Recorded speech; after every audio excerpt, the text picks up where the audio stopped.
Chapter 8.1 Best Management Practices. Have the utmost care and concern for the moringa tree being grown or harvested. Each person knows they affect the health and maintenance of each moringa tree for the entire time it is in their care. Irrigation too dry or wet promotes disease, excessive use of water, fertilizers and pesticides, and erosion. Too much water promotes leaching and runoff. Improper pruning, harvesting, planting, mulching, etc. promotes disease, excessive use of water, fertilizer and pesticides, and erosion. Sales staff affect client expectations. Business reasons to use BMPs. More efficient use of resources, reduced maintenance costs, less fertilizer, less weeds, fewer callbacks, better educated workers, better morale, less turnover, improved worker safety, reduced insurance rates, higher professional industry standard, improved productivity, higher profits, improved landscape and quality of the environment, happier customers, more customers, reduced environmental impacts, reduced regulatory requirements, opportunity for industry self-regulation. Grow Moringa's best management practices. This guide sets a standard for the agriculture industry and reassures each grower associated with this global organization that there is a certain level of consciousness and inner knowing of the connectivity between humans and nature, natural laws, and act as responsible stewards of the land. Grow Moringa implements alternative measures to protect the environment. Only because of the abundant nature of the moringa tree do we have the ability to shape and deem moringa trees suitable for life or death, especially if they become a nuisance or concern for a person or property's safety. Grow Moringa's best management practices guarantees each moringa tree is cared for properly and are considered a sacred plant that has feelings and can sense human thoughts and its own surroundings. Growers should ask each moringa tree for permission to harvest and always say thank you after each cut. Aside from the safety and concern for the moringa trees, Grow Moringa must also abide by city, state, local municipal ordinances, codes, and regulations for grower locations. That's why both caring for the life of the tree and safety of people and property are of great concern. If a moringa tree is getting too big for the space, it could cause a hazard during high winds or storms, as the moringa's softwood branches break and fly very easily. Therefore, a hard cut back of the tree before a storm approach may be recommended. We are extremely grateful for the abundance each moringa tree provides. Our goal is to plant and grow many more moringa trees so that we may forever harvest their bounty and to have enough in nature as intended. It is not ideal to harvest a large moringa tree that's at least 15-20 feet tall by more than 30%. When the moringa trees are younger, under 1 year, they may be completely topped off 2 to 5 feet from the ground, leaving it without any branches or leaves.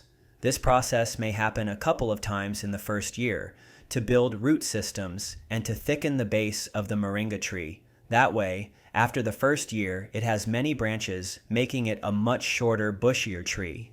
Then, after 1-3 years, the moringa tree is harvested less and less each year, allowing it go through yearly or biannual cycles of grow and harvest schedules. Harvesting techniques are high safety priorities, not only for the person cutting back the tree, but for the health and safety of the moringa tree. Be aware, someone is going to criticize your work and ability to care for the moringa tree properly. There have been several causes for concern on properties that are close proximity with neighbors, and when homeowners are giving trained professionals permission to make a harvest, the neighbor is acting protective of their neighbors and of their tree. They may notice we're cutting it back and try to say something or think that we are doing something wrong. But to be sure, when approaching a moringa tree, you have the best intentions and keep Grow Moringa's best management practices in mind. Leading green industry standards. Grow Moringa, best management practices, GMBMPs. By Grow Moringa highlights the active involvement of Florida's leading green industry and their leading role in training, disseminating, and implementing these practices.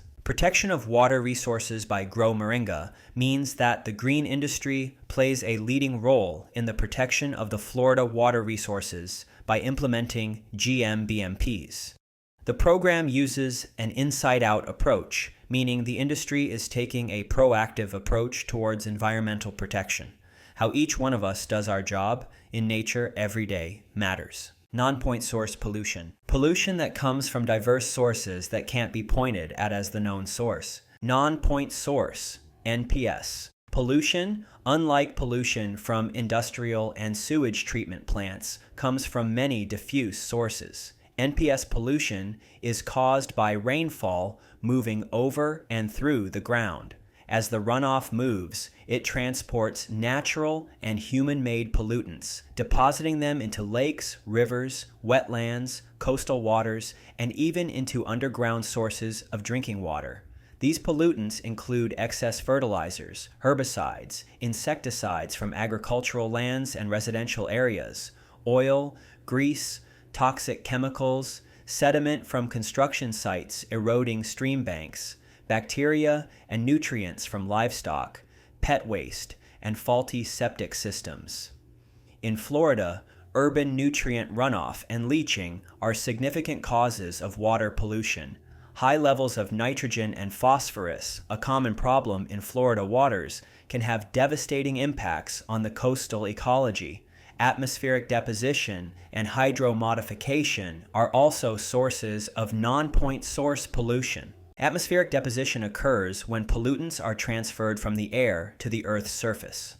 Hydromodification refers to man-made changes in the natural physical structure of a water body and/or its natural function through channelization, channel modification, dams, and stream bank and shoreline erosion. These changes can alter the natural flow of water, increase sedimentation, raise water temperature, lower dissolved oxygen levels, degrade aquatic habitat structure, diminish aquatic populations, and decrease water quality. Eventually, this results in economic, social, and health impacts on humans. Effects on water quality. Direct effects of incorrect maintenance practices. Excess nitrogen and phosphorus may encourage excessive plant and algal growth in water bodies, lower oxygen levels, fish kills, and other effects. Inappropriate pesticides application may also harm aquatic life. Practices such as incorrect irrigation or that leave bare or thinly vegetated ground may lead to erosion, which clogs gills and smothers bottom dwellers that are the food source for many other organisms, carries nutrients and other chemicals into water, increases turbidity and blocks sunlight. Indirect effects of incorrect maintenance practices. Erosion can further harm roots by washing away soil, or sediments may smother the roots. Too little nutrition makes weak plants, but too much, or an imbalance, can also weaken plant or invite pests. Weak plants cannot outcompete weeds, which then shade them and rob nutrients, or are unable to fight off pests and disease, so more pesticide must be used than with healthy plants.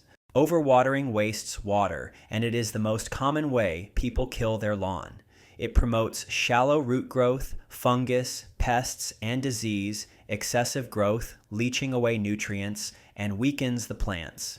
It also promotes runoff, erosion, and many weeds. Direct effects of incorrect maintenance practices. What other effects can non-point source pollution cause? Higher treatment, maintenance, and erosion repair costs, and higher impact and stormwater fees. Landscape irrigation and Florida-friendly design standards. Florida Statutes 376.228. Up to 1/2 of Florida's public water supply is devoted to landscape irrigation. Given Florida's limited water resources, in combination with rapidly growing population, wise irrigation practices will play an essential role in providing a sustainable water future for our state.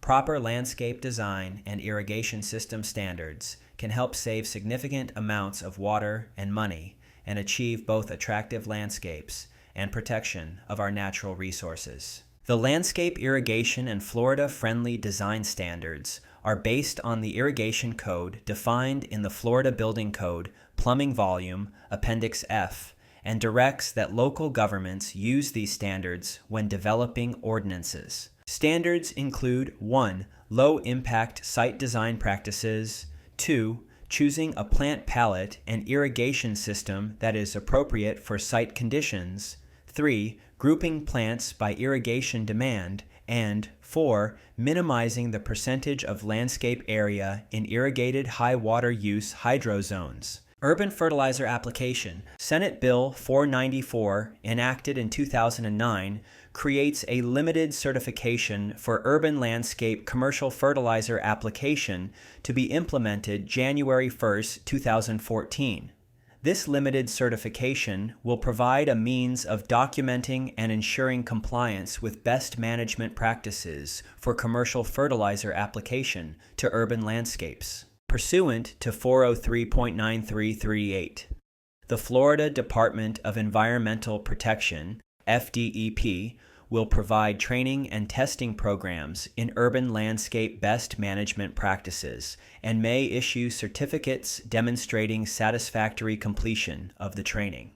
FDEP will also approve other training and testing programs equivalent to or more comprehensive, such as Your Moringa, The Ultimate Guide, a complete grower's manual, and farmer's certification course. Based on successful completion of a FDAP training program or a FDAP-approved training program, the Florida Department of Agriculture and Consumer Services will grant the limited certification for urban landscape commercial fertilizer application under S482/562. In addition, Senate Bill 494 creates Florida statutes 403.9335, 403.9336, that encourages county and municipal governments to adopt and enforce the Model Ordinance for Florida-Friendly Fertilizer Use on Urban Landscapes, or an equivalent requirement, as a mechanism for protecting local surface water and groundwater quality. Irrigation systems. Senate Bill 494 amends Florida Statutes 373.62 in many water conservation-related items. This includes 1. Revising the requirements for automatic landscape irrigation systems, 2. Requiring irrigation contractors to test for correct operation of system devices or switches and ensure their proper operation before completing other work on the system. 3. Authorizing local government to approve smart irrigation controller. 4. Providing legislative findings relating to the adoption of soil moisture sensor control irrigation systems.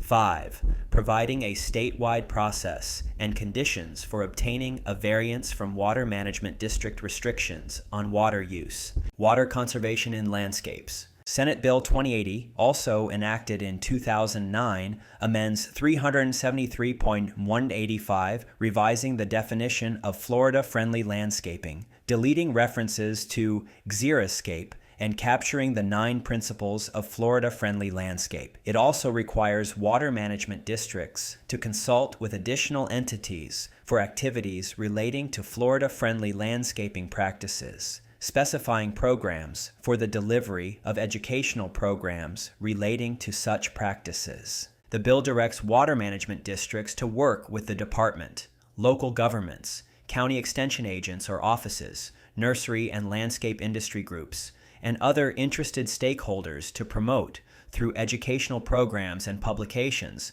the use of Florida-friendly landscaping practices.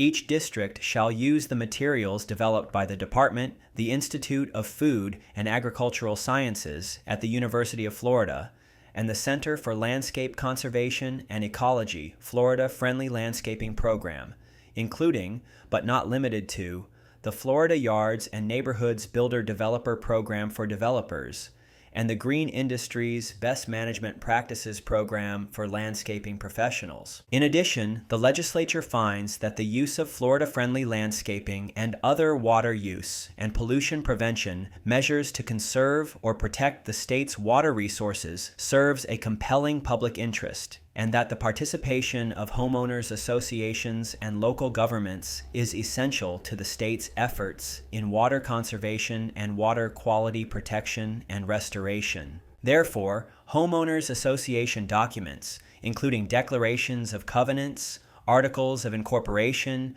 or bylaws may not prohibit or be enforced so as to prohibit any property owner from implementing Florida-friendly landscape. Voluntary compliance issues. The moringa tree industry is concerned about providing quality goods and services in production and maintenance. Additionally, business activities should maintain standards that promote environmental stewardship. Grades and standards. There are two sets of standards that assist in the selection of plant material and provide a guide to specify and negotiate plant quality. Florida Statute 581 Towardzo 3123 establishes a vehicle for buyer and seller communications. Florida grades and standards are detailed in Grades and Standards for Nursery Plants, 5th edition 2015, by the Florida Department of Agriculture and Consumer Services, Division of Plant Industry, DPI. The guide is accessed online at www.freshfromflorida.com. Grades established by Florida Grades and Standards are Florida Fancy, Florida Thurber 1, and Florida Thurber 2. Florida Fancy is the premium grade with decreasing quality indicated by Thurber 1 and Thurber 2. Plants that fall below the Florida Thurber 2 grade are culls. The use of Florida grades and standards is becoming widespread. A common specification on landscape plans is all plants shall be Florida number 1 or better. While this specification is good, it is limited by the fact that only those plants that are listed in the grades and standards manuals can be graded. A result is that some of the plant material available is not graded. A study of the standards will indicate aspects that make a quality plant and those that make a poor plant. With this knowledge, one can do a much better job of selecting quality plant material. The American Standard for Nursery Stock, published by the American Nursery and Landscape Association, ANLA, is a standardized system of sizing and describing plants to facilitate the trade in nursery stock. Its use should help prevent disputes between buyer and seller. It provides standards for plants ranging from fruit and shade trees to bulbs and Christmas trees. The most recent revision took place in 2004 and is available from ANLA at 202-789-2900 or can be accessed online at http://www.anla.org Applications, Documents, Docs, ANLA Standard 2004, PDF. Invasives in Florida. Nursery and landscape industry professionals have a strong vested interest in environmental stewardship. Since 1997, one organization in particular, the Florida Nursery Growers and Landscape Association, FNGLA, has participated in ongoing discussions with the environmental community. As a direct result, the FNGLA was one of the nation's first industry associations to urge its members to cease production, installation, and sale of 43 plants widely believed to have invasive potential in the landscape. The consumer's desire for moringa trees is driving existing plant nurseries and new moringa businesses into the market.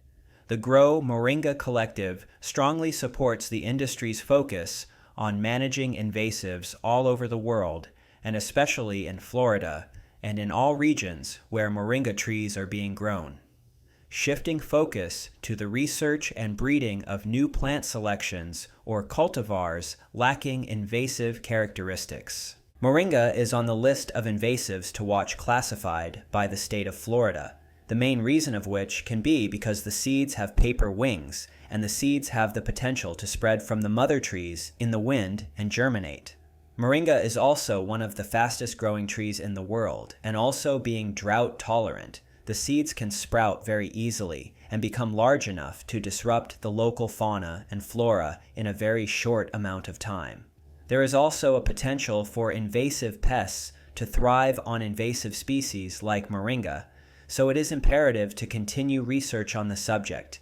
If there are adverse environmental effects from growing moringa, the Grow Moringa Collective is dedicated in finding solutions to grow moringa as safe and responsibly as possible. Nursery Code of Conduct. At an international meeting on invasive plants held in St. Louis in 2001, a voluntary code of conduct for nursery professionals was developed. The Grow Moringa Collective also endorses these codes of conduct. In part, its principles are intended to ensure that invasive potential is assessed prior to introducing and marketing plants new to North America. The principles of the code follow. Ensure that invasive potential is assessed prior to introducing and marketing plant species new to North America. Invasive potential should be assessed by the introducer or qualified experts using emerging risk assessment methods that consider plant characteristics and prior observations or experience with the plant elsewhere in the world. Additional insights may be gained through extensive monitoring on the nursery site prior to further distribution. Work with regional experts and stakeholders to determine which species in your region are either currently invasive or will become invasive.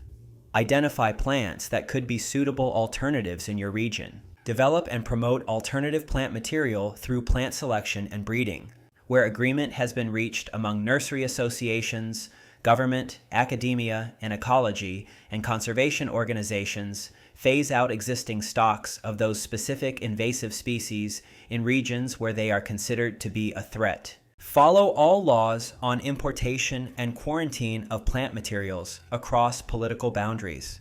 Encourage customers to use and garden writers to promote non-invasive plants. Chapter 8.2 Regenerative Practices. Regenerative practices for growing moringa are based on the principles of regenerative organic agriculture, which are centered around three pillars: soil health, animal welfare, and social fairness.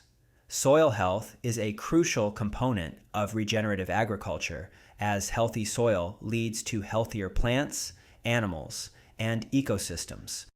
Animal welfare and social fairness are also important aspects of regenerative agriculture, as they ensure that the people and animals involved in the production process are treated ethically and fairly. Moringa is an ideal plant for regenerative practices because it is the fastest growing tree in the world. It can sprout fast as a pioneer crop in a new system. Moringa is a cash crop because the fresh greens can be sold at market. The moringa tree is more resilient than other plants because it's drought tolerant. Not to mention, moringa is the most nutritious plant on land. Those are a few reasons that make moringa the most ideal regenerative agriculture plant. Personal health. Moringa is an excellent source of vitamins, minerals, and protein, making it an important crop for food security and nutrition. Moringa can be used to increase the nutrition of all foods as a soil amendment. In addition, moringa is also used for medicinal and industrial purposes, such as producing biofuels for cooking and traveling, while the seeds also produce cosmetic oil for the skin and hair. Every part of the tree is usable, making it a plant that stacks functions and has many benefits for humans. Soil health. Regenerative practices for growing moringa focus on minimizing external inputs and maximizing yield over time. By improving soil health through practices such as crop rotation, cover crops, and composting, moringa trees can thrive with fewer inputs, resulting in higher yields. Use moringa in your regenerative operation to increase the yields of other fruits and vegetables as well. One example of a solution for improving soil health in the production of any food is to use biostimulant made from moringa leaves. The biostimulant is available in powder form or extract form made from moringa leaves, which provides a rich source of nutrients and bioactive compounds that can improve soil health and plant growth. The biostimulant powder can also be used as animal feed and has the potential to create an economy in regions where moringa is being grown commercially. Feed the soil that feeds the plants with biostimulant. Animal health. In addition, incorporating animal welfare practices such as rotational grazing and integrating livestock into agroforestry systems can also improve soil health and provide additional sources of income and food. Moringa increases milk production in animals and also increases the value of marbling in the meat. Moringa is a natural antibiotic, and the animal's guts are much healthier consuming fresh moringa leaves.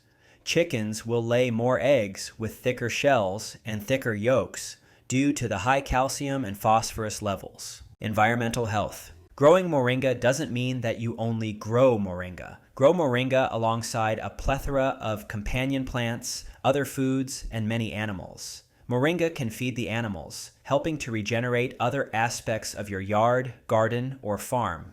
Growing moringa as a pioneer crop in a space can bring pollinators back and help to bring in other beneficial insects. The impacts of growing moringa could benefit the planet and people. The areas in green are the places moringa can grow. The areas in red are also where the most malnutrition occurs. Crop rotation. For example, say a farmer has planted a field of corn. When the corn harvest is finished, he might plant beans, since corn consumes a lot of nitrogen and beans return nitrogen to the soil. A simple rotation might involve 2 crops, like this example. Other crop rotations may incorporate 3 crops, and more complex rotations might incorporate a dozen or more. If you are not rotating crops that help to replenish the soil, then the soil is being depleted, and that is not regenerative. For the most return on your investment, begin to rotate moringa into your field and crops. You could begin to see an increase in yields and production from your other crops. Example, Field 1 starts with beets, then will go to wheat, then chicory. As Field 2 goes to beets, Field 3 will go to vegetables, and Field 4 will go to barley, replacing chicory. One of these crop rotations could be replaced in the summer for moringa trees to help increase soil fertility even more. Cover cropping. A cover crop is a crop you grow for the soil, not for your plate. Grow moringa as a cover crop in the summer between seasons and reap the rewards of a more prosperous harvest of your other crops each year. The practice of growing moringa for biostimulant and building the soil dates back to ancient empires. Moringa as a cover crop adds organic matter to the soil and adds nitrogen in a slow release. Not because of being a nitrogen fixer like peanuts, but because the leaves have nitrogen, and if they are chopped and dropped on site, leading to less nitrogen volatilization in the soil, that practice puts the nitrogen from the leaves back into the soil. Moringa as a cover crop can also act as mulch, improve soil physical properties in just one growing season, and attract beneficial insects and pollinators to your garden. They are also beautiful. While you're thinking about those plentiful reasons to consider cover cropping, also think about maximizing shade to cover other more sensitive crops. Think about how every inch of soil that is covered by the shade of a moringa tree means an inch of active usable soil is underneath for you to use via your garden crops that benefit from healthier soil. The alternative is bare soil, and we know what that means. Weeds and loss of nutrients and topsoil via erosion and volatilization. Moringa as a cover crop can be seeded in just one raised bed, or they can be grown in entire sections of your garden. In short, they can be planted wherever you have space as a cover crop. This bed of moringa trees in the summer is holding the soil structure and preparing the bed to be planted with vegetables in the winter. Companion planting. The practice of planting different crops together in close proximity is called companion planting, when the plants are right next to each other. This is done for any of a number of different reasons, including pest control, pollination, providing habitat for beneficial insects, maximizing use of space, and to otherwise increase crop productivity. Companion planting is a form of polyculture. Companion planting is used by farmers and gardeners in both industrialized and developing countries for many reasons. Many of the modern principles of companion planting were present many centuries ago. Moringa can be used as a companion plant for almost anything. There aren't many plants the moringa tree does not interact well with. The only issue is that it grows fast and will overpower and dominate smaller plants, which is good if the little plants needs shade. Account for the space a moringa tree will need to grow, but for the most part, they can be planted very close to other plants. They work great as a companion plant for vegetables, radishes, and carrots, potatoes, and beans. There isn't much that does not grow well with moringa. Be careful of any vining plants because moringa is soft wood, and the weight of vining plants could cause damage to the stems and branches. In the figure below, we have a space with a large mango tree shading wildflowers. On the other side, there is a moringa tree with herbs and lettuce at the base, next to a citrus tree. This design example can be interchanged with many other fruits and vegetables of your choice. Intercropping, another regenerative practice to utilize, is growing multiple crops in proximity of each other. In a commercial space, they can be planted in several rows of the same crop, interchanged every few rows with another crop. In this case, moringa as a small microgreen and biomass accumulator to become a living mulch for the field. The most common goal of intercropping is to produce a greater yield on a given piece of land by making use of resources or ecological processes that would otherwise not be utilized by a single crop. Agroforestry. Some benefits of an agroforestry multi-story design include an abundance of crops and varieties for better health of the system with more beneficial microbes and pollinators. The local area can hold more air mass in the general vicinity of the operation. The roots are sequestering carbon, pulling carbon dioxide, CO2, out of the atmosphere, creating a clean air zone. The diversity of the system is creating a closed nutrient cycle, reducing and eventually negating the need for external fertilizers. There is very little energy loss, as larger canopies of moringa trees and supplemental shrubs, herbs, and ground covers protect the soil surface, protecting the mycorrhizal associations, mushrooms, and connections. While the wide alleys allow for airflow and circulation, there is very little to no leaching and soil erosion after large rains, storms, and downpours, increasing the capacity for life and higher yields with less input, time, and energy. The surface of the soil in an agroforestry system becomes littered with roots, holding the capacity of microorganisms and moisture in drought. There is very little to no competition among crops, as moringa trees are spaced apart with deeper tap roots forming, while the crops and plants next to them are more shallow, forming roots like shrubs and herbs. There is also more diversity with pollinator-friendly plants, bringing in bees for honey, and a multitude of other opportunities. Agroforestry shares principles with intercropping, but can also involve much more complex, multi-strata agroforests containing hundreds of species. Agroforestry can also utilize nitrogen-fixing plants, such as legumes, to restore soil nitrogen fertility. The nitrogen-fixing plants can be planted either sequentially or simultaneously. Agroforestry utilizes 5 basic groups of companion crops that can be grown with moringa trees, with many types of crops in each group. 1. Row crops: amaranth, quinoa, corn, soybeans, wheat, barley, oats, potatoes, peas, beans. 2. Forage crops: fescue, orchard grass, desmodium, bluegrass, ryegrass, brome, timothy, clover, alfalfa. The production of some types of forage, such as orchard grass, red clover, or timothy, may be enhanced by the shade of moringa tree rows. 3. Specialty crops: landscape or decorative woody floral plants like blue spruce, dogwood, redbud, Christmas trees, small fruit and nut trees or shrubs, or medicinal crops like golden seal, turmeric, ginger, or ginseng. The production of some specialty crops may be enhanced in the shade of the moringa tree rows. 4. Short rotation shrub or coppice biomass crops: trees including poplars, willows, silver maple, birches, herbaceous crops like switchgrass, and even moringa trees themselves. 5. Vegetable crops: squash, cabbage, beans, asparagus, pepper, melon, tomato. In general, as shade levels increase, cool season crops will perform better than warm season crops.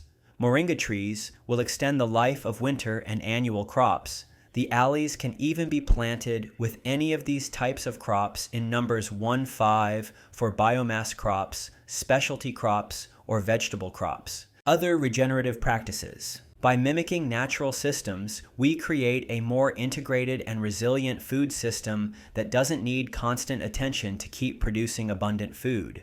We create higher yields with less work, less cost, and inputs. When nutrients are captured and returned to the system in a circular pattern, it allows the system to continue to produce a yield without the need for regular external inputs, like NPK fertilizer. Perennial Moringa. Moringa can come back from a light frost. One advantage of growing moringa as a perennial is that you can walk away and leave your yard for a time, and when you come back, it will still be full of food. Another advantage is that you don't have to renew the soil and replant every year. You can chop and drop moringa leaves and sticks directly on the ground or make a compost tea. You also get a continual harvest throughout most or all of the growing season. Accumulating minerals, moringa can be a fertilizers for other plants. They ensure you continue to have sufficient nutrition in your system for your other plants. Fungi, microbes, and other beneficial soil life love the moringa tree and the nutrients it brings. Chapter 8.3 Soil and Water Management. Soil. Biostimulant made from moringa leaves can be used to regenerate soil structure and improve soil fertility. Good soil is essential for plant growth, and it is important to maintain healthy soil in order to produce high yields of nutritious crops. To use biostimulant powder for soil regeneration, first mix the powder with compost or topsoil and apply it to the soil. You can also place the powder in the hole when planting a new plant or tree. This will help to improve soil structure by increasing its porosity and water-holding capacity. In addition, the powder contains high levels of nitrogen, potassium, and phosphorus, which are essential nutrients for plant growth. Then, after the powder is applied, spray the biostimulant extract made from moringa leaves that can be used as a soil conditioner and growth enhancer. When applied to the soil, it helps to improve soil structure by increasing microbial activity and nutrient availability. This, in turn, leads to healthier plants and higher yields. Good soil is characterized by several factors, including its texture, structure, and nutrient content. Soil texture refers to the size of the particles that make up the soil, while soil structure refers to the arrangement of those particles. A good soil structure is one that is crumbly and porous, allowing for easy water and air movement, as well as root penetration. In addition, achieving good soil with biostimulant keeps things in balance with essential nutrients found in moringa, including nitrogen, phosphorus, and potassium, as well as micronutrients like iron, zinc, and magnesium. All of the essential vitamins and nutrients are being replaced back into your soil with biostimulant. These nutrients are essential for plant growth and must be present in the soil in the right proportions. Overall, using biostimulant powder and extract can help to regenerate soil structure and improve soil fertility, leading to healthier plants and higher yields. By maintaining good soil structure and nutrient content, we can create a sustainable and healthy source of food for ourselves and future generations. Water. Moringa can be successfully grown in soils with good drainage: red loam, red sandy loam, clay loam, and sandy loam soils. Moringa roots are highly sensitive to water logging. Annual moringa types raised through seeds requires frequent and regular irrigation compared to perennial or country types. In annual moringa types, the roots are highly succulent and fast-spreading and draw more water from the subsoil region, hence it needs frequent and regular irrigation with an interval of 7 to 10 days, whereas the perennial moringa types are hardy and can be irrigated with an interval of 10 to 15 days interval based on the soil type during its vegetative growth, respectively. Shorter period of 10 to 15 days water stress immediately after the pinching is very much useful for the development of a greater number of laterals in annual moringa. Soil moisture stress for the period of 20-30 days, depending upon the soil types, will be beneficial in flower induction of moringa. Soil moisture stress for limited period of time has a positive role on flower bud development by suppressing the excessive vegetative growth in moringa. However, the water stress is not advisable during the peak flowering and fruit setting stage. Moisture stress during this stage would be highly detrimental for moringa crop and results in flower drop, pollen dryness, immature fruit drops, and desiccation of immature fruits from tip to downwards. Hence, regular and frequent irrigation with 7 to 10 days interval, depending upon the soil type, is necessary to improve the fruit set and fruit development of moringa. Excess watering and water stagnation has to be completely avoided during this stage, since that also leads to flower drop and immature fruit drop. During peak fruit development and maturation stage requires moderate irrigation, otherwise the fruits are highly succulent, less palatability, and poor post-harvest life. Complete stoppage of irrigation is recommended during the fruit maturation and fruit color changes into straw yellow for seed production purpose. During the severe drought and in hot summer period, the moringa tree can be sprayed with a natural anti-transpirant to safeguard against the trees from drought and also to check the flower drop or fruit drop. The base of the moringa trunk should always well protected by earthing up or mounding the soil around the tree base and also against termite and bark borer incidents. Since the roots are highly succulent and fragile in nature, and heavy wind will pull out the whole plant, and limbs and roots tends to easily breaks down. If conventional irrigation systems in beds and channel method are followed, care should be taken to avoid the water contact directly on the trunk surface or base, since this will weaken the plant against wind, whereas if the drip irrigation is followed, the laterals and emitters should be placed 1 to 1.5 feet away from the main trunk or base of the moringa tree. Summer plowing, broad bed and furrow systems, adoption of drip irrigation system, mulching with crop residues, use of organic manures and biostimulants can be integrated for successful soil moisture management of moringa for high flowering and fruit yield. In conclusion, moringa is a tropical plant and exhibits certain degree of xerophytic behaviors, drought tolerant. Botanically, the perennial moringa types are featured with large-size water storage cells in limbs and low transpiration rate to tolerate against drought. Moringa trees also have the adaptation of shedding all their leaves to reduce transpiration loss if the soil is too dry from low moisture.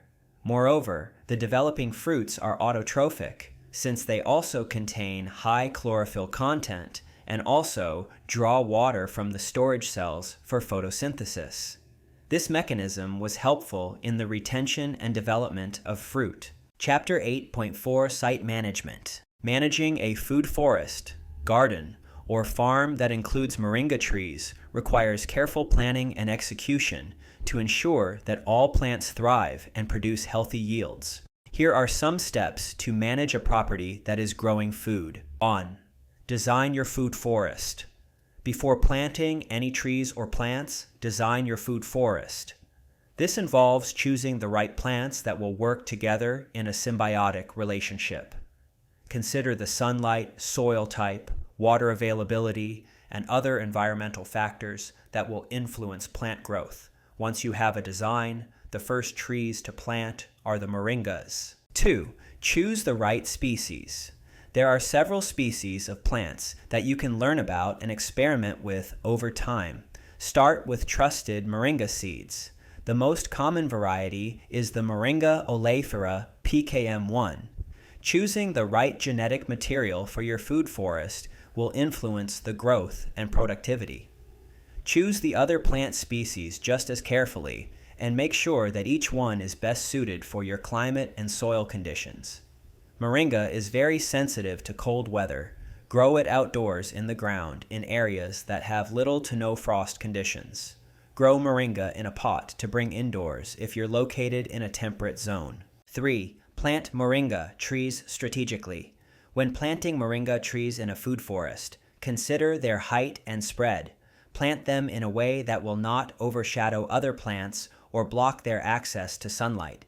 Make sure to plant them in a location that will receive full sun in the winter. 4. Maintain soil fertility. Moringa trees are heavy feeders and require rich, well-draining soil to grow well. Incorporate compost and other organic matter into the soil to improve its fertility and nutrient content. Add biostimulant powder and extract every 15 days to build structure and moisture retention. 5. Prune moringa trees regularly. Pruning is essential to maintaining healthy moringa trees and reducing pests and diseases. Remove any dead or damaged branches and prune back the tree to control its size and shape.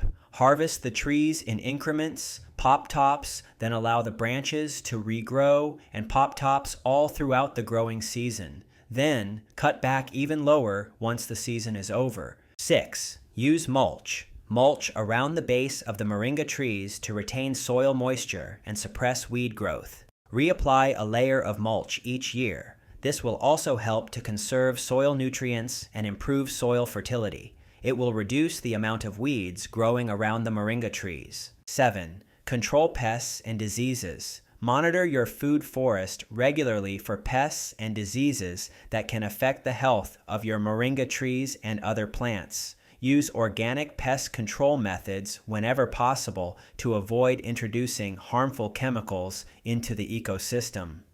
Diatomaceous earth is helpful in dry conditions. While biostimulant acts as a natural pesticide because of the anti-parasitic properties found in moringa, when the extract is sprayed on leaves, it prevents pests from eating them and living in the branches. Incorporating moringa trees into a food forest or farm can be a great way to improve soil fertility, provide shade, and produce highly nutritious food. By following these steps, you can successfully manage your moringa trees with the other plants in your food forest, garden, or farm, and create a sustainable and healthy source of food for yourself and future generations. Site considerations. While your moringa alley cropping system is getting established, there are a number of management needs to consider. You'll want to make sure the moringa trees are protected from animals. Install fencing or other mechanisms to protect tree seedlings from animals grazing and/or browsing. A technique I have utilized is building a 10x10 pergola and fencing in with a gate. Cover the top with clear corrugated plastic, and it's a great place to incubate moringa trees. You'll want to figure out how you're going to manage the weed control. During the initial years, the weeds can be out of control until your moringa trees and other fruit trees reach adequate size to survive on their own. Grass and weeds may take over.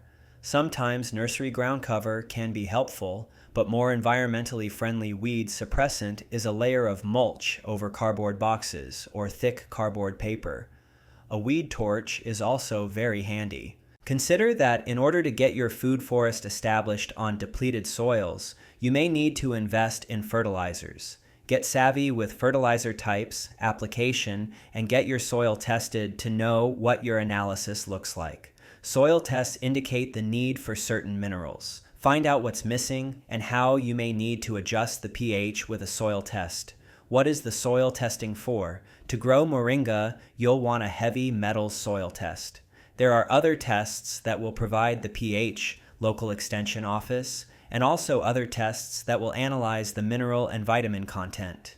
Each are separate and may need to be done at separate labs. Be prepared to perform regular inspections of your crops. You'll want to be looking for discoloration in the leaves and drumsticks. Look for unusual amount of insects and discolorations that might be from diseases. Along with the inspection, which is really a daily walkabout, use the Integrated Pest Management (IPM) practices to help notice any issues that might arise. During the walkabout, be prepared to inspection trim and machete the trees and shrubs for any inclement damages, along with corrective pruning if needed. There is a special technique to learn when growing many different trees in close proximity. Root pruning is used to reduce root competition between trees and crops. As the alley cropping system grows, tree and shrub forms will change, potentially affecting alley width and shade. Changes occur below ground as well. with the potential for root competition developing between the rows and the alleys. Root pruning, which involves subsoil ripping at the outer edge of the tree canopy during tree development, may reduce root competition. Or practice removing every other tree as time goes on. They will crowd each other and need to be thinned. As a grower, be prepared for change and make fast decisions that will play out over a long period of time. You will make better decisions as you make more of them. You may shift crops that are grown in the alley to those more suited to new alley width and shade levels. While understanding markets for unfamiliar crops can be challenging, the ability to shift crops may also provide an opportunity to take advantage of new markets, such as moringa. Some moringa growers even use alley cropping as an intermediate step in creating another agroforestry system. For example, a moringa grower could take open cropland or a field with windbreaks and plant moringa trees in rows to create an alley cropping system. During this period, the grower would get income from both the alley crop and the tree crop. In time, the trees will grow larger and the system could be used for drumsticks. But all while the drumstick trees were growing, the alley crop was making cash at the market. Chapter 8.5 Moringa Nursery Management. I started my plant nursery business in 2013 before knowing moringa was going to be my #1 plant. After planting a seed for the first time, I knew that having any plant in a pot was a smart way to make extra income. I began accumulating as many empty pots and unwanted plants as possible. I learned that in order to make a business out of plants, that I needed to get serious with only a small handful. That's when I began looking for my #1 plant to sell for income. After a day of working at a local plant nursery, I was gifted 80 moringa trees in pots. It was at that moment I knew this would be my #1 plant and take it to the moon. Moringa has everything. Plus, it's somewhat easy to manage in a pot. Starting a moringa tree nursery business can be a fulfilling and profitable venture, but it requires careful planning, attention to detail, and a willingness to learn. In this section, we will discuss what is involved in running a moringa tree nursery business, from the tools and equipment needed to the daily operations of the nursery. We will also explore the importance of incorporating regenerative practices into the production process, such as soil health, crop rotation, and organic pest control methods. Finally, we will delve into the process of sprouting and potting moringa seeds, as well as other revenue streams associated with a plant nursery business. Tools and equipment. To start a moringa tree nursery business, you will need a few essential tools and equipment. These include composted soil. High-quality potting soil with adequate drainage and nutrient content is essential for healthy moringa growth. Make your own or purchase by the truckload and have it delivered. 18 yards for about $500. Empty pots. Small pots for sprouting seeds, and larger pots for potting up seedlings as they grow. Find local seller and buy in bulk. Visit a plant nursery and ask for some empty pots. They throw away pots every day. Sprout moringa trees in biodegradable pellet pots, contains roots, and is easy to pot up in larger pots. Consider pulling trees out of the ground for customers over growing in pots. Saves on soil and pots, less plastic. The moringa trees can be planted at their new home, either in a pot or in the ground. Most customers don't have soil and pots readily available, so offer both options. Offer discount for trees without the pots. Shovels and gardening tools, essential for preparing soil, planting seeds, and maintaining the nursery. Good shovels, rakes, and various tools for moving lots of dirt like trailers, wheelbarrows, carts to put the pots on and move around, not to mention lots of little signs and organizational tools to keep your nursery clean. Irrigation system.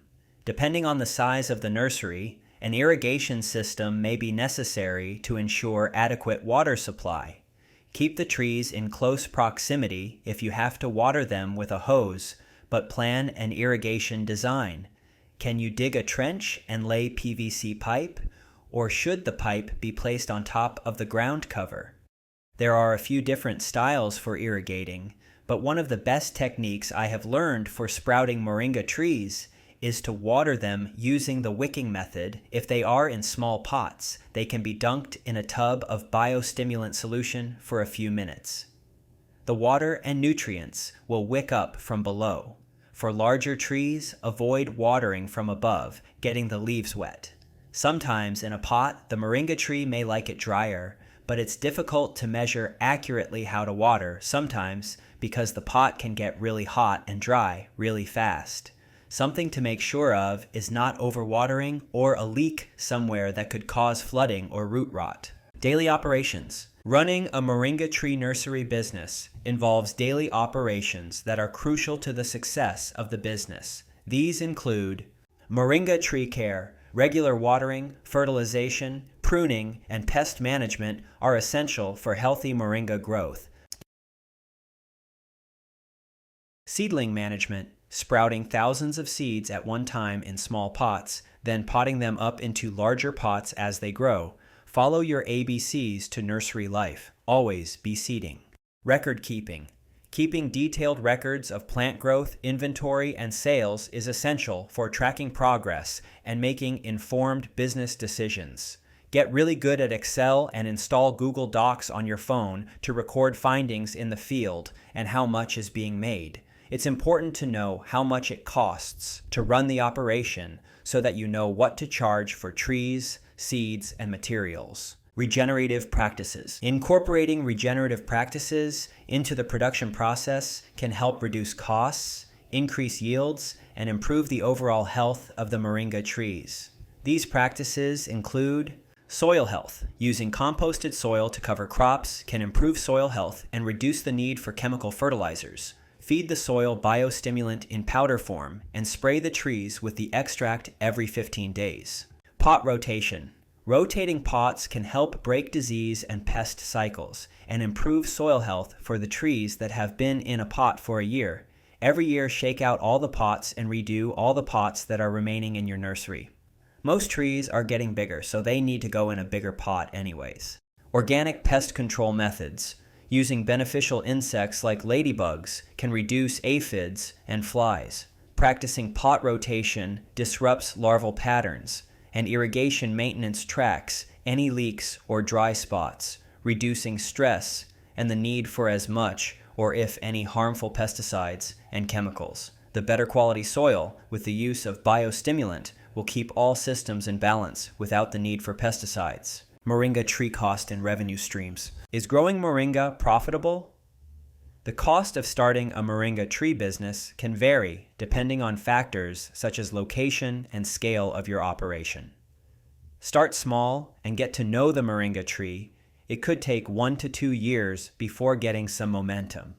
It will take that long for the trees to mature and sell for $100 a piece. A moringa tree nursery can also have additional revenue streams beyond just selling trees. These can include soil and tools. Selling high-quality soil and gardening tools can provide an additional revenue stream for the nursery. Even if your plant nursery is mostly online, shipping moringa trees in the mail, upsell your customers' garden accessories.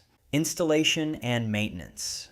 Offering installation and maintenance services for moringa trees can provide a source of income beyond just selling trees.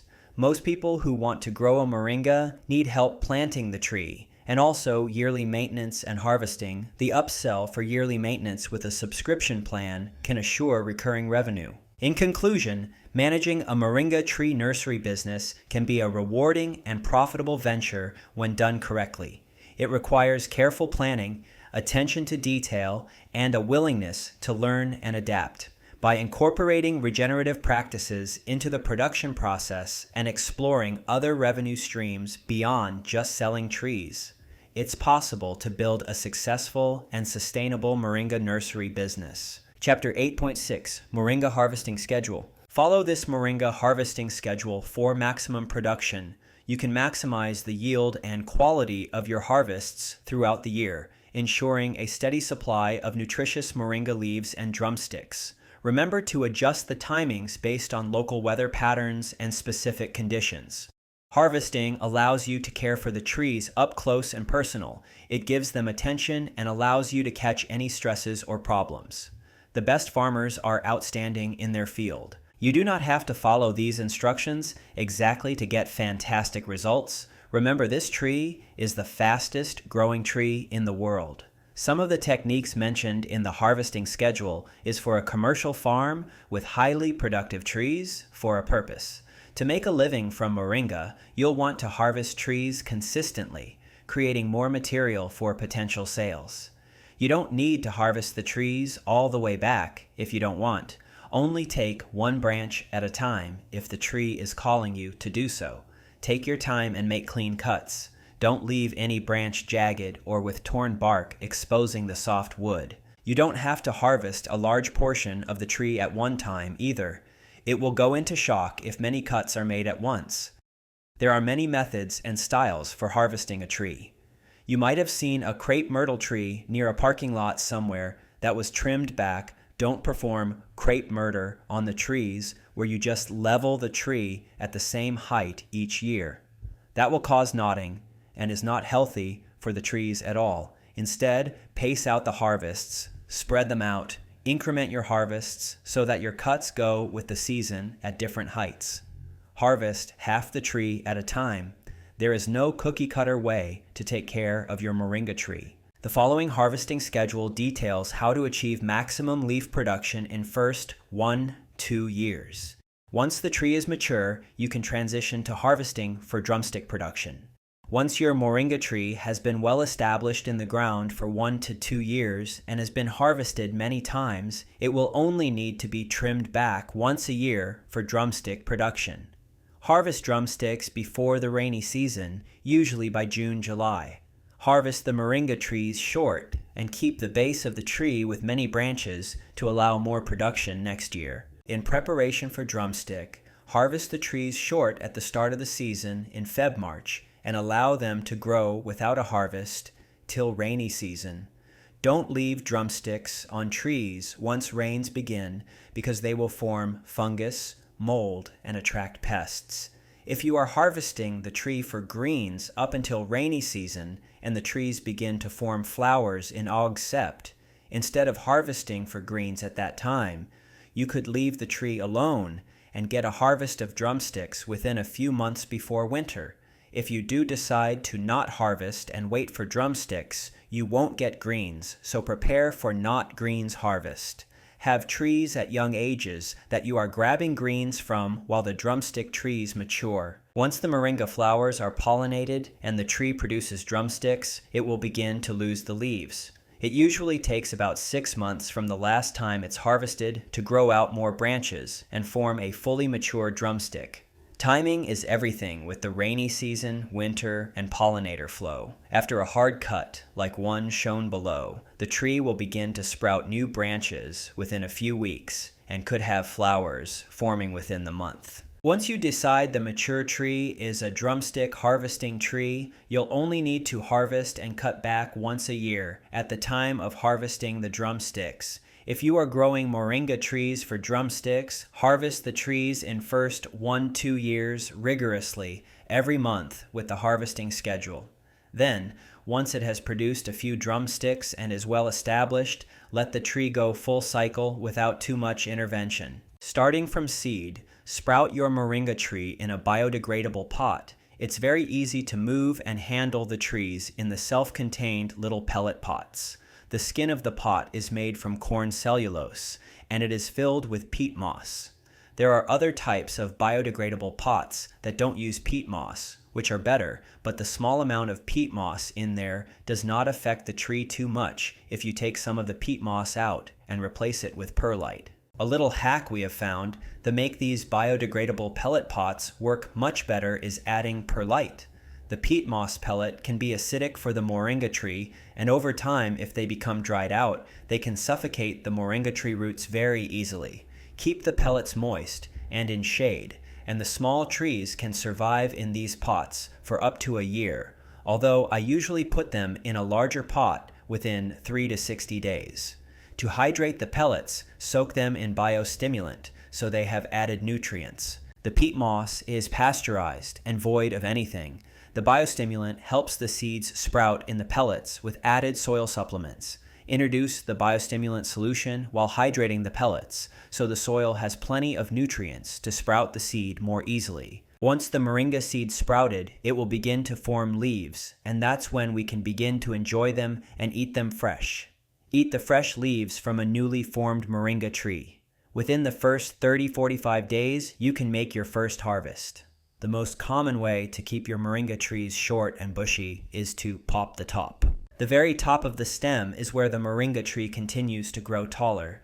If the main lead stem is cut, it will regrow several new stems on lower branch attachments. If the top is popped below the first branch attachment on the young tree, then it will resprout new stems from the base. If the young seedling is trimmed above the first leaf attachment, it will resprout new stems from the branch attachment. There is a lateral bud that will form into a new stem. Keep trimming the main stem. Popping tops regularly will keep the trees short and bushy. You might pop tops several times before the tree starts to thicken and regrow multiple new stems. Feed them biostimulant to encourage new growth.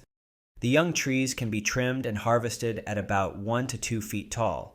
This will help it to form wood faster. Once it has wood forming and the stem is getting thicker, usually forms wood in less than 6 months. Then it's ready to be placed in the ground and ready to begin its official harvesting journey. Now you can begin to form the look of the tree and structure the branches however you'd like. After the tree has formed wood and the stems are beginning to stretch, pop the top and cut the stem at a 45-degree angle. Cut the stem in the middle between the 2 branch attachments. The stem will begin to regrow new branches from the lateral buds. They'll grow into new stems. The main stem will begin to thicken and turn into a trunk. Each year, as the frost threats pass and temperatures start to rise in Plant City, Florida, it's time to gear up for a bountiful moringa harvest. Usually, the last frost is in March. In the image below, the sin wave on the graph showcases the temperature, indicating the arrival of spring. March marks the beginning of the growth season, making it an ideal time to harvest fresh moringa leaves packed with nutrients. Spring awakening, the perfect time to kickstart your moringa harvest. As the frost recedes and temperatures start to rise in Plant City, Florida, it's time to gear up for a bountiful moringa harvest. The sin wave graph showcases the upward trend in temperatures, indicating the arrival of spring.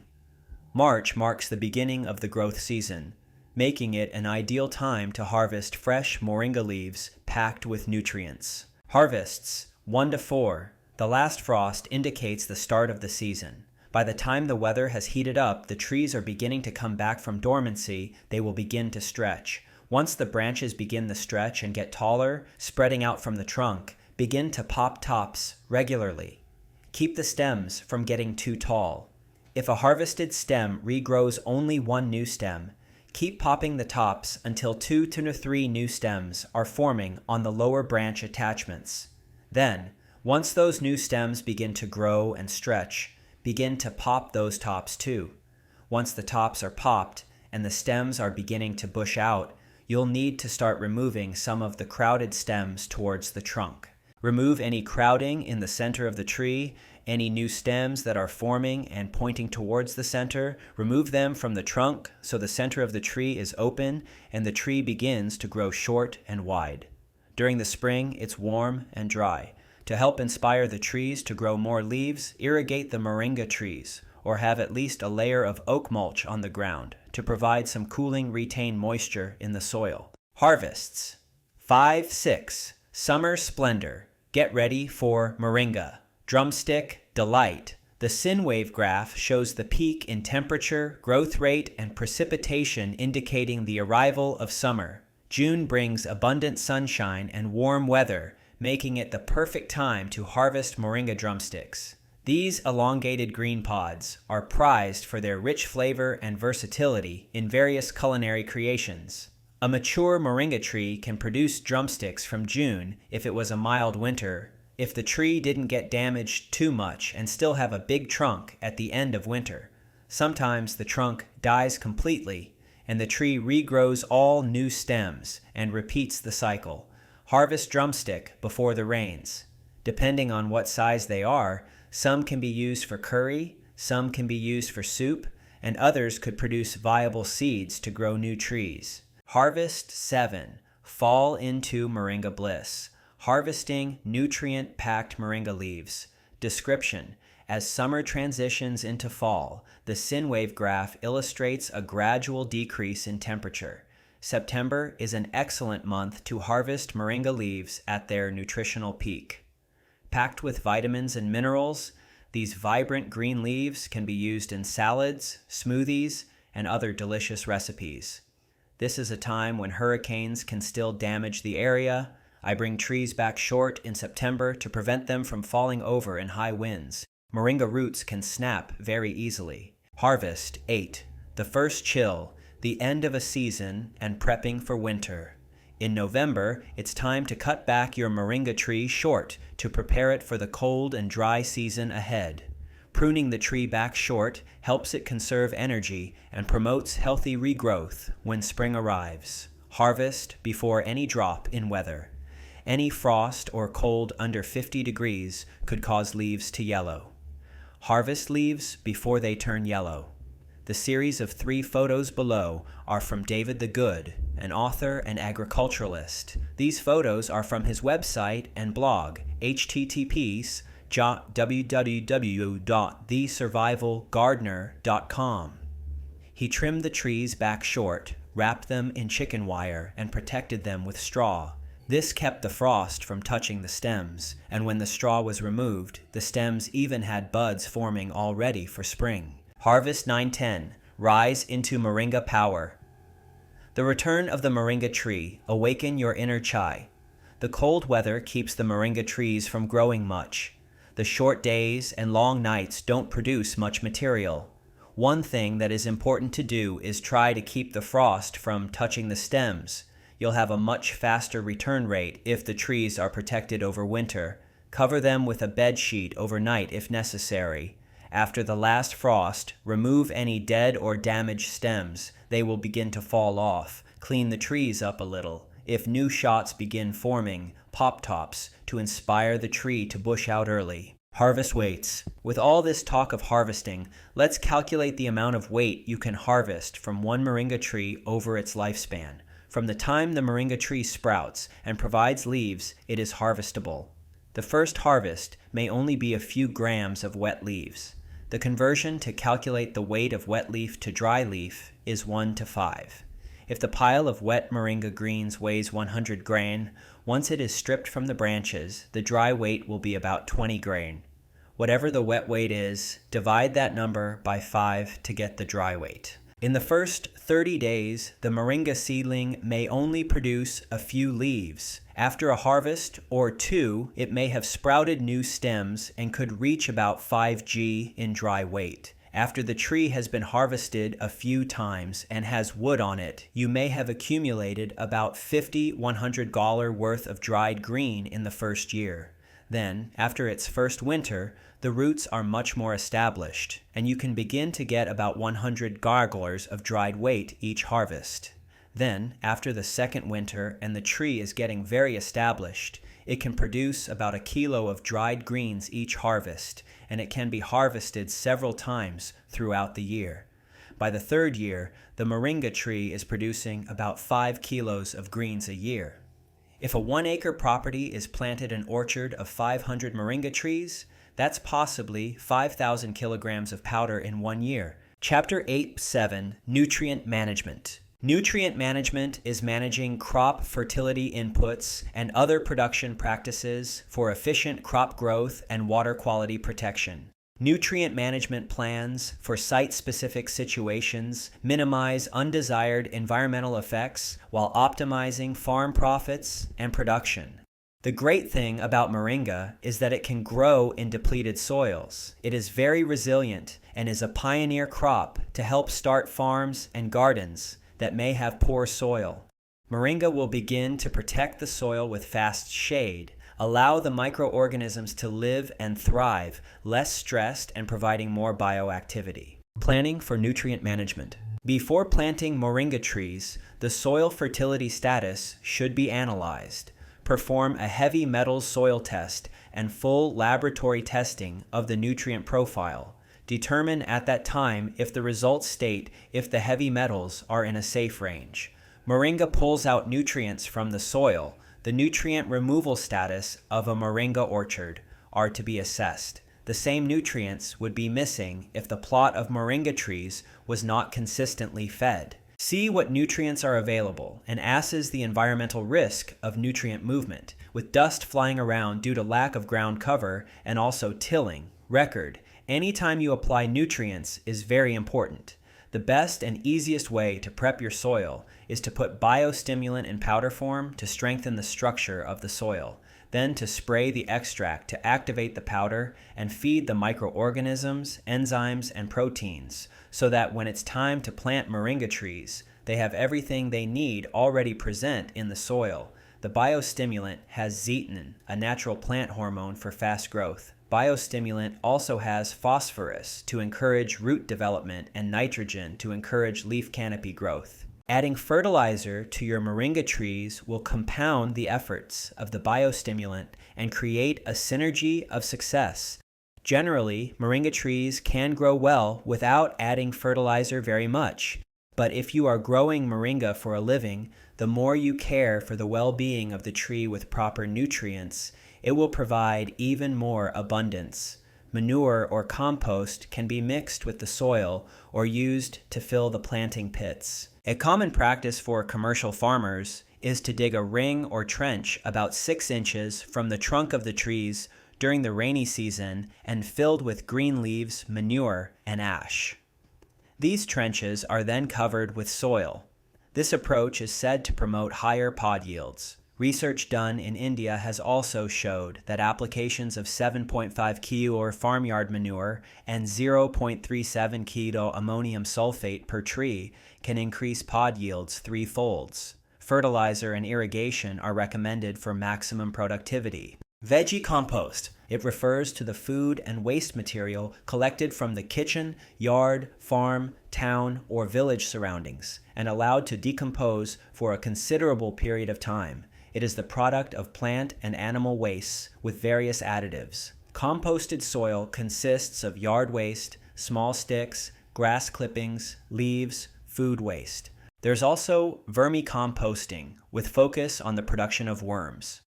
Build a place to produce worms, make a shallow box from untreated wood. You can raise it off the ground or create a raised bed on the ground with borders to keep worms in place. Keep the worm box in the shade with a protective top, either a piece of wood like an old door or a tarp to keep in moisture. Make sure the bed has good drainage. Before filling the box with soil, add a layer of broken bricks at the bottom for draining water. Then add a layer of thick clay or silt and add a layer of sandy soil on top. This is called a vermibed. Now, introduce several 100 earthworms for multiplication. Over this vermibed spread straw and sprinkle water periodically. Then, after 30 days, spread waste materials, food scraps, veggies, eggshells, etc., and cover it. Go on adding the waste twice a week till the bed is heaping and filled up. Now only stir the top portion above bricks and the clay to mix the vermibed. Water up to 45 days and stop afterwards. Place small amounts of this vermicompost in the proximity of your fruit and veggie plants every season. Manure. The earthworms feed on the waste material and convert them into a dark brown black color compost. It will take 60 days for the vermicompost to be ready.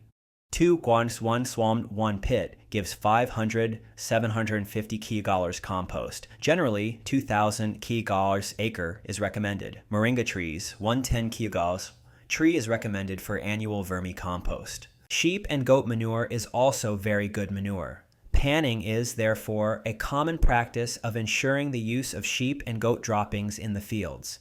Sheep and goat manure contains 3% N, 1% P2O5, and 2% K2O. Fresh green leaf manure is the fresh plant material which is plowed into the soil for the purpose of incorporating organic matter, thus supplying humus as well as the nutrients contained in the plant tissues. Generally, if a crop is grown and incorporated into the same field, it is referred to as green manuring, and same is known if the plant materials are brought from outside and applied to the field. Such crops includes legumes and non-legumes. Moringa is the best green leaf manure. Grow moringa on your farm to fertilize your moringa trees and all other plants on your farm as well. That's why it's such a great biostimulant.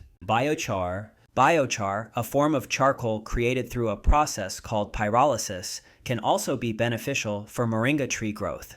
Biochar acts as a long-term soil amendment by improving water retention, nutrient retention, and microbial activity in the soil. To make biochar, burn plant material such as pruned branches or crop residues in a controlled environment with limited oxygen. Crush the resulting charcoal into small pieces and mix it into the soil around the moringa trees.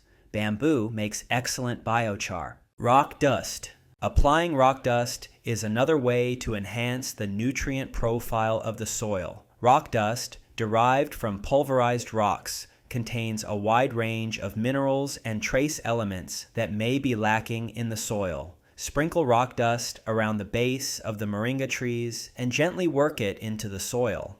Over time, the minerals will become available to the roots, promoting healthy growth and nutrient uptake. Mushroom composting. In addition to the nutrient management strategies mentioned earlier, mushroom composting can also play a significant role in enhancing the nutrient profile of the soil for growing moringa trees. Mushroom compost, also known as spent mushroom substrate or mushroom soil, is a byproduct of the mushroom cultivation process. It is rich in organic matter and essential nutrients, making it a valuable resource for improving soil fertility. To incorporate mushroom compost into your nutrient management plan, start by sourcing fresh or aged mushrooms from anywhere and put them into your soil. Find some mushroom compost from other local growers to get a mycelium chunk to start to your own. It's like a SCOBY for kombucha or sourdough starter. Once you have the mother, it will continue to make more for you. Ensure that the base soil compost that you're putting the mushrooms in is fully decomposed and free from any contaminants. You don't want too much competition from other fungi. After 60 days of inoculating your compost with mushrooms, spread a layer of mushroom compost around the base of the moringa trees, taking care to avoid direct contact with the trunk to prevent potential rot or disease. The easiest way is to just chop up some mushrooms and sprinkle them around the base of the moringa tree. That works just as effectively. Mushroom compost acts as a slow-release fertilizer, gradually releasing nutrients into the soil as it breaks down. It enhances soil structure, improves moisture retention, and fosters a favorable environment for beneficial soil microorganisms. The mushroom compost also provides a boost of organic matter, contributing to overall soil health and nutrient availability for the moringa trees. It's important to note that mushroom compost may have a slightly alkaline pH due to the mushroom cultivation process. While moringa trees generally prefer a slightly acidic to neutral pH range, the alkaline nature of mushroom compost should not pose significant concerns. However, it's advisable to periodically monitor the pH levels of the soil and make any necessary adjustments to maintain optimal growing conditions for the moringa trees. By incorporating mushroom composting into your nutrient management approach, you can further enrich the soil with organic matter and essential nutrients, promoting the healthy growth and productivity of your moringa trees. Remember to consider the specific needs of your trees. Regularly monitor soil conditions and adapt your nutrient management practices as required to support the overall health and vigor of the moringa operation.